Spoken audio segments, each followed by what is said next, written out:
সই জালিয়াতি কাণ্ডে আজকে ভবানী ভবনে বা সিআইডির কাছে হাজিরা দেওয়ার কথা ছিল অভিষেক বন্দ্যোপাধ্যায়, কিন্তু অভিষেক বন্দ্যোপাধ্যায় নিজের অসুস্থতার কারণ দেখিয়ে হাজিরা এড়ালেন। তার পাশাপাশি আরো যেটা খুব গুরুত্বপূর্ণ বিষয়, যে দুজন তৃণমূলের বিধায়ক ঋতব্রত বন্দ্যোপাধ্যায় এবং সন্দীপন সাহা, এই দুজন বিধায়ককে দল বিরোধী কাজের জন্য বরখাস্ত করলো তৃণমূল কংগ্রেস। এ বিষয় নিয়ে আমরা কথা বলবো। আমাদের মধ্যে উপস্থিত রয়েছেন প্রখ্যাত চিকিৎসক ডক্টর নারায়ণ ব্যানার্জি। স্যার নমস্কার, ইমেজ বেঙ্গল আপনাকে স্বাগত জানাচ্ছি। স্যার, আজকে সিআইডি দফতরে অসুস্থতার কারণ দেখিয়ে হাজিরা দিলেন না অভিষেক বন্দ্যোপাধ্যায়। আমরা সোনারপুরের ঘটনা প্রত্যেকেই জেনেছি, যেখানে তাকে ডিম ছোড়া হয়েছিল এবং সেই ডিম ছোড়ার পর থেকে তিনি অসুস্থ। তিনি দুটো হাসপাতালে ভর্তি হতে চেয়েছিলেন, কোনো হাসপাতালই তাকে শেষ পর্যন্ত নেয়নি। তো স্যার, এই যে অভিষেক বন্দ্যোপাধ্যায় আজকে হাজিরা এড়ালেন এবং তার আগে যে সোনারপুর কাণ্ড, এই দুটোর মধ্যে আপনি কি কোথাও যোগাযোগ খুঁজে পাচ্ছেন? যোগাযোগ মানে উনি কতদিন এড়িয়ে যাবেন? আজকের দিনটা এড়াতে পারলেন, এর পরের দিন কি বলবেন? সুতরাং ডিম ছুঁড়ে কয়েকটা ব্রুজ, মানে কয়েকটা একটুখানি অ্যাব্রেশন হয়েছে, কালশিটে পড়েছে বলে কেউ যদি অসুস্থ হয়ে সিআইডি হাজিরা এড়ায়, সে তার ব্যাপার। একদিন এড়ালেন, দ্বিতীয় দিন এড়ালেন, তৃতীয় দিন তো তাকে হাজিরা দিতেই হবে, এবং গ্রেপ্তারি জাস্ট সময়ের অপেক্ষা। একেবারে। স্যার, কিন্তু প্রশ্ন হচ্ছে যে সেদিনকার যে ঘটনা, সেই ঘটনার পরিপ্রেক্ষিতে আমরা যদি আরো একবার সেই ঘটনাকে ফিরে দেখি, তাহলে প্রথমত অভিষেক বন্দ্যোপাধ্যায় এই ঘটনার পর গেলেন অ্যাপোলো হাসপাতালে। অ্যাপোলো হাসপাতালে সেখানে পৌঁছলেন কিছুক্ষণের মধ্যে মমতা বন্দ্যোপাধ্যায়। মমতা বন্দ্যোপাধ্যায় বললেন ট্রিটমেন্ট এখানে ঠিকঠাক হচ্ছে না। তারপর সেখান থেকে নিয়ে চলে যাওয়া হলো বেলভিউতে। বেলভিউ ঠিক একই কথা বললো এবং তার ফলে মমতা বন্দ্যোপাধ্যায় ওখানকার যিনি সিইও মিস্টার প্রদীপ টন্ডন, তাকে ভীষণ তার উপরে বিভিন্ন ধরনের চড়াও হলেন, বিভিন্ন ধরনের কথাবার্তা বললেন। কিন্তু আমার আপনার কাছে একটা প্রশ্ন স্যার, যে আপনি তো বহু বছর ধরে এই চিকিৎসক পেশার সাথে যুক্ত, আপনার অবজারভেশনে একজন মানুষ ডিম ছোড়ার পর কি এমন অসুস্থ হতে পারে যার জন্য তাকে আইসিইউতে বাড়িতে এখন ট্রিটমেন্ট করতে হচ্ছে? বাড়িতে আইসিইউ এই কনসেপ্টটাই তো অদ্ভুত। ইন্টেন্সিভ কেয়ার মানে তার তো অনেক কিছু যন্ত্রপাতির দরকার, বাড়িতে সেটা করা সম্ভব নয়। নাম্বার টু, একটা কথা সবাই জেনে রাখুন, যে যদি কোনো অ্যাক্সিডেন্ট নিয়ে কোনো পেশেন্ট অ্যাপোলো হসপিটালে আসে, তাহলে তাকে থ্রু এমার্জেন্সি ভর্তি করা হয়, not directly to the ward. তার কারণ কি, এমার্জেন্সিতে আমাদের ট্রমা ডাক্তাররা থাকেন, সার্জন থাকেন, তারা দেখে নেন কোথায় কোথায় তার ইনজুরি হয়েছে এবং সেই ইনজুরিটা কতটা সিগনিফিকেন্ট এবং তার বেশ কিছু টেস্ট করার দরকার আছে কিনা দেখে, যদি দরকার হয় স্টেবিলাইজ এমার্জেন্সিতেই করা হয়, তারপর তাকে অবস্থা বুঝে ইন্টেন্সিভ কেয়ার বা ওয়ার্ডে ভর্তি করা হয়। এই বেসিক ব্যাপারটা বোধহয় মুখ্যমন্ত্রী, প্রাক্তন মুখ্যমন্ত্রী মমতা ব্যানার্জি জানা ছিল না।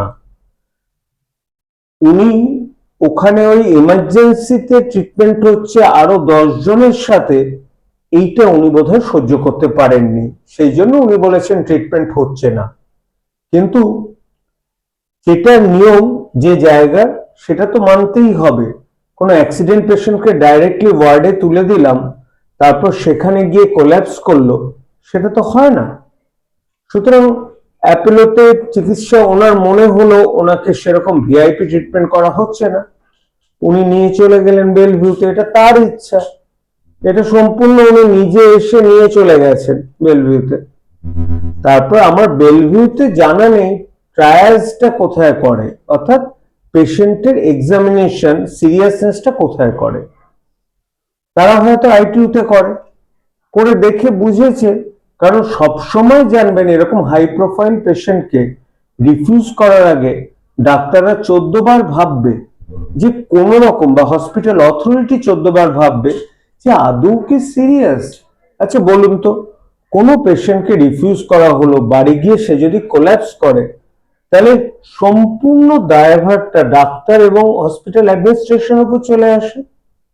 তারপর এরকম হাই প্রোফাইল একজন এমপি, তাকে ওনারা দেখে বোঝেননি বলেই ভর্তি করেননি, তারা বাড়িতে ট্রিটমেন্ট করাচ্ছেন। বাড়িতে আইসিইউ বলে কিছু হচ্ছে না। উনি যেরকম ভাবে হেঁটে চলে গেছেন, আমার মনে হয় না সেসব কিছু হবে। একটু ব্যথা শরীরে আছে, মনে ব্যথা প্রচুর আছে। তার জন্য যদি সিআইডি উনি এড়াতে চান, এড়াবেন। কি করা যাবে? একদিন এড়াবেন, দুদিন এড়াবেন, 3 দিনের দিন যেতেই হবে। একেবারে। স্যার, আরেকটা বিষয় হচ্ছে যে আমরা দেখলাম যে শৈজাল যে বিতর্ক, সেই বিতর্কের পরিপ্রেক্ষিতে যেহেতু সরাসরি স্পিকারকে চিঠি লিখেছিলেন তৃণমূল কংগ্রেসের দুজন বিধায়ক সন্দীপন সাহা এবং ঋতব্রত বন্দ্যোপাধ্যায়, তাদেরকে বহিষ্কার করা হলো। কিন্তু প্রশ্ন হচ্ছে, তারা তো সত্যি কথা বলেছিলেন, তাহলে সমস্যাটা কোথায় হলো? আসলে এটা তৃণমূল কংগ্রেসের নিজস্ব ব্যাপার তো। আর তৃণমূল কংগ্রেস কোনো পার্টি কিন্তু নয়, এটা পরিবারতন্ত্র, একজনের উপরই নির্ভর করে। ঋতব্রত জ্ঞানী মানুষ, ভালো বাগ্মী, বলতে পারেন ভালো, জানেন ভালো, এবং যথেষ্ট উনি চেষ্টা করেছেন। এবার উলুবেড়িয়া থেকে উনি জিতে হচ্ছেন এরকম বিরোধী হওয়া সত্ত্বেও। তা তৃণমূল যদি বহিষ্কার করে, আমার মনে হয় ঋতব্রত কিন্তু নিঃশ্বাসটা নিতে পারবে। কারণ তৃণমূলের অন্দরে এখন যেরকম অবস্থা চলছে, নিঃশ্বাস নেওয়ার জায়গা কিন্তু নেই।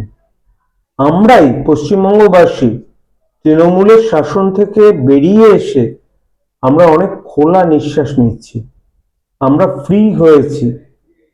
আমাদের এই সব সময় এই তোলাবাজি, সিন্ডিকেট রাজ, গুন্ডাবাজি, এইগুলোর হাত থেকে, পাড়ার দাদা মস্তান, এইগুলো থেকে আমরা মুক্ত হয়েছি। সুতরাং আমি বলবো ঋতব্রত বাবু এবং আর যাকে বহিষ্কার করা হয়েছে, এটা তাদের পক্ষে খুব ভালো হলো। তৃণমূল দলটাই তো থাকবে না 6 মাস পরে। তা বহিষ্কার যদি এখন করে দেয়, ঠিক আছে, করলেন, সেটা তাদের সুপ্রিমো যা মনে করেছেন তাই। কিন্তু এখানে আমি মনে করি যে সত্যি কথা বলার ফল হচ্ছে তৃণমূলে বহিষ্কার, আর মিথ্যে কথা এবং স্থাবকতা করার ফল হচ্ছে তাকে পুরস্কার। সেইটাই কিন্তু তৃণমূল গত 15 বছর করে এসেছে। মমতা বন্দ্যোপাধ্যায় আগামী কাল থেকে ধর্মতলার রানী রাসমণি রোডে ধর্নায় নামছেন। এই যে আমরা ঘটনার যদি পরপর সাজাই, যদি আমরা ঘটনাগুলোকে, তাহলে আমরা দেখলাম যে শনিবার দিন সোনারপুরের ঘটনা ঘটলো। তারপরে স্বভাবতই মানুষের একটা অদ্ভুত সেন্টিমেন্ট আদায়ের প্রচন্ড চেষ্টা হলো অভিষেক বন্দ্যোপাধ্যায়ের এই মারধর এবং হাসপাতালে যাওয়াকে কেন্দ্র করে। এবং আজকে দেখা গেল যে দল থেকে দুজনকে বহিষ্কার করা হলো। এবং কালকে মমতা বন্দ্যোপাধ্যায়, মানে আগামীকাল মমতা বন্দ্যোপাধ্যায় আবার ধর্নায় নামছেন। তাহলে এর পিছনে কি আবার কোনো রাজনীতির গন্ধ আপনি পাচ্ছেন? না, মমতা ব্যানার্জি সবসময় একটাই ভালোবাসেন, যে লাইমলাইটে থাকা।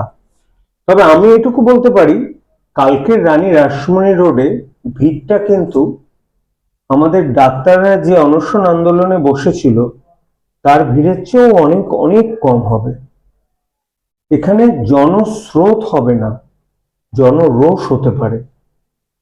সেটা আমাদের বর্তমান সরকার আটকাবে, কিন্তু লোক ইচ্ছা করে ওখানে যাবে না। কিছু স্থাবকের দল আছে, তারা গিয়ে স্থাবকতা করবে, যাদের স্থাবকতা করলে ভাবে এখনো বোধহয় তৃণমূল কিছু করতে পারে, কিন্তু তারা বুঝতে পারছে না পাড়ায় বেরোলেই তৃণমূল করেছে কথাটার মানেই হচ্ছে চুরি করেছে, এছাড়া সেকেন্ড কিছু নেই। আর যে কজন ভালো তৃণমূল ছিল তার মধ্যে ঋতব্রত একজন, যাকে বার করে দেওয়া হলো। ঋতব্রত জ্ঞানী মানুষ ছিলেন, আমি যতদূর জানি ঋতব্রত কোনো চুরি টুরি করেননি। সুতরাং বললাম তো, চোর না হলে কিন্তু বা স্থাবক না হলে তৃণমূলে স্থান নেই। আপনি কি ভাবছেন জনসাধারণ সেদিন কি মমতা ব্যানার্জির জন্য পুরো ভিড় করবে? মমতা ব্যানার্জি নিজেই দুদিন বসে চলে যাবে, আর মিডিয়া অত কাভারেজ করবে বলেও আমার মনে হয় না। ঋতব্রত বন্দ্যোপাধ্যায়কে সরাসরি আক্রমণ করছেন কুণাল ঘোষ। তিনি পরিষ্কার বলছেন যে এটা দলের সঙ্গে বিশ্বাসঘাতকতা। অন্যদিকে শুভেন্দু অধিকারীকে কুণাল ঘোষ ধন্যবাদ জানাচ্ছেন যে শুভেন্দু অধিকারী এই দুজন বিশ্বাসঘাতককে তাদের কথা অনুযায়ী নাকি খুঁজে বার করে দিয়েছেন। পাশাপাশি ঋতব্রত বন্দ্যোপাধ্যায়ের যে পূর্বের কিছু ব্যক্তিগত ঘটনা, সেই ঘটনাগুলোকেও নাড়া দিয়েছেন বা সুড়সুড়ি দিয়েছেন কুণাল ঘোষ। তাহলে প্রশ্ন হচ্ছে যে এতদিন এই ঋতব্রত বন্দ্যোপাধ্যায়কেই তো তৃণমূল কংগ্রেস দলে প্রার্থী করেছিল, তিনি তো দলের বিধায়ক হয়েছেন, তাহলে আজকে যখন তিনি সত্যি কথা বললেন, তাহলে কুণাল ঘোষের এত সমস্যাটা কোথায়? না না, মিস্টার ঘোষ কতদিন তৃণমূলে থাকবেন আমার কিন্তু এটাও খুব সন্দেহ আছে। খুব ইঙ্গিতপূর্ণ মন্তব্য আজকে উনি করেছেন, যেটা পরে জানতে পারবেন, যে আমার মনে হয় কুণাল ঘোষও তো ভুক্তভোগী, কুণাল ঘোষকেও তো জেলে পাঠিয়ে দিয়েছিলেন। সুতরাং একটা মনে মনে কুণাল ঘোষের রাগ নেই, এটা কি হতে পারে? একজন মানুষ, তাকে যদি জেলে যেতে হয় অকারণে, রাগটা তো থাকবেই। সুতরাং মিস্টার ঘোষ আলটিমেটলি কি করলেন কি করলেন না দেখার দরকার নেই। আপাতত উনি তৃণমূল পার্টির মুখপাত্র, ওনাকে একটা বলতে হয়, বলতে হবে। কিন্তু আবার বলছি, শুধু চোর ডাকাত এবং স্তাবক এছাড়া এখন কোনো তৃণমূলের লোক থাকবে না। একটা শেষ প্রশ্ন, সেটা হচ্ছে যে সোনারপুর কাণ্ডে অভিষেক বন্দ্যোপাধ্যায়ের উপরে যারা হামলা করলো, সেই ঘটনায় যাদেরকে চিহ্নিত করা হয়েছে তারা হচ্ছে তৃণমূলেরই লোক, যেটা প্রাথমিকভাবে জানা গেছে। এবং শুধু তাই নয়, ওই ঘটনার দিন যে র্যাফ এসে অভিষেক বন্দ্যোপাধ্যায়কে ওই মৃত যে ওনাদের কর্মী সঞ্জু বাবু তার বাড়ি থেকে ফিরিয়ে নিয়ে এসেছিলেন, সেই র্যাফটাও পাঠিয়েছিলেন ওখানকার যিনি সোনারপুর দক্ষিণের বিধায়িকা রূপা গাঙ্গুলি। যে কেন্দ্রীয় বাহিনীর প্রসঙ্গে বিভিন্ন মিটিংয়ে মিছিলে বারবার মমতা বন্দ্যোপাধ্যায় বলেছেন যে আপনারা আপনাদের বাড়িতে মহিলারা ঝাঁটা হাতে লাঠি হাতে এই কেন্দ্রীয় বাহিনী দেখলে তাড়া করবেন, যখন ভোটের বিভিন্ন সময় কেন্দ্রীয় বাহিনীকে মোতায়েন করেছিলেন কেন্দ্রীয় সরকার, তাহলে সেই কেন্দ্রীয় বাহিনী শেষ পর্যন্ত অভিষেক বন্দ্যোপাধ্যায়ের প্রাণ বাঁচালো। আর একটা হচ্ছে যে তৃণমূল কংগ্রেসই আজকে ক্ষিপ্ত হয়ে তাদের যে যুবরাজ তার উপরে আক্রমণ করছে। আসলে মিথ্যে কথা বলা যার স্বভাব, তিনি তো মিথ্যে কথা বলবেন। আর এই সরকার এখনো অবধি খুব ভালো কাজ করে যাচ্ছেন, প্রেজেন্ট গভর্নমেন্ট। আমরা প্রকৃতপক্ষে গভর্নেন্স কাকে বলে, মানে আমরা অ্যাডমিনিস্ট্রেশন কাকে বলে, আমরা ভুলে গেছিলাম। পুলিশ যেমন তার মেরুদণ্ডটা হারিয়েছিল, পুলিশ গোলামি করতে করতে না পুলিশরা বিরক্ত হয়ে গেছিল। পুলিশ এখন পারলেই সেই জন্য রিচার্জড হয়ে গেছে, মানে কাউকে কিছু দেখলে পুলিশের কিন্তু সম্পূর্ণ ফ্রি হ্যান্ড দিয়ে দিয়েছেন আমাদের চিফ মিনিস্টার শুভেন্দু অধিকারী, যেটা হওয়া উচিত। এবং রূপা গাঙ্গুলি সঠিকভাবে পাঠিয়েছেন। রূপা গাঙ্গুলি যথেষ্ট দিন ধরে পলিটিক্সে আছেন, উনি জানেন যে এখানে যদি অভিষেক বন্দ্যোপাধ্যায়ের কিছু একটা হয়, এটা একটা বর্তমান সরকারের উপর বিরাট একটা আঘাত আসবে এবং অল ইন্ডিয়া একটা নিউজে আবার লাইমলাইটে কিন্তু চলে আসবেন আমাদের প্রাক্তন সিএম। সেই জন্য বুদ্ধি করে উনি পাঠিয়েছেন। এবং সত্যি কথা বলতে কি, আমাদের যেভাবে অ্যাডমিনিস্ট্রেশন চালানো উচিত গত 15 বছরে একটা দিনও সেভাবে চলেনি। পুলিশ চলেছে অঙ্গুলি হেনলে, শিক্ষা দপ্তরে চলেছে চুরি করে এবং নয়ছয় করেছে টাকা। নয়তো পঞ্চায়েত প্রধানের বাড়ি থেকে 80 কোটি টাকা, পাটের ক্ষেত থেকে 5 বস্তা টাকা এসব পাওয়া যায় নাকি? সুতরাং আমার মনে হয় সিম্প্যাথি একটা ক্রিয়েট করার চেষ্টা করেছিলেন, সেটা রূপা গাঙ্গুলি ঠিক টাইম মতো আটকে দিয়েছেন। এবং এট দ্য সেম টাইম আমি ক্রেডিট দেব হসপিটাল কর্তৃপক্ষ দুজনকেই এবং হসপিটাল ডাক্তারদের, যারা মেরুদণ্ড সোজা রেখে বলতে পেরেছেন না এই আঘাতটা সিরিয়াস নয়, ডাজন্ট রিকোয়ার অ্যাডমিশন। সুতরাং এই কটাই তো প্রমাণ হয়ে যাচ্ছে যে আপনি চেয়ারে আছেন কি চেয়ারে নেই। উনি বোধহয় ভুলে গেছেন, উনি এখনো স্বপ্নে বাস করছেন, উনি এখনো চেয়ারে আছেন। চেয়ারটা তো অ্যাকচুয়ালি ছাড়েননি উনি, না? সেটাই তো সবচেয়ে বড় ব্যাপার, ওনাকে ছাড়াতে হয়েছে। Thank you sir, thank you very much.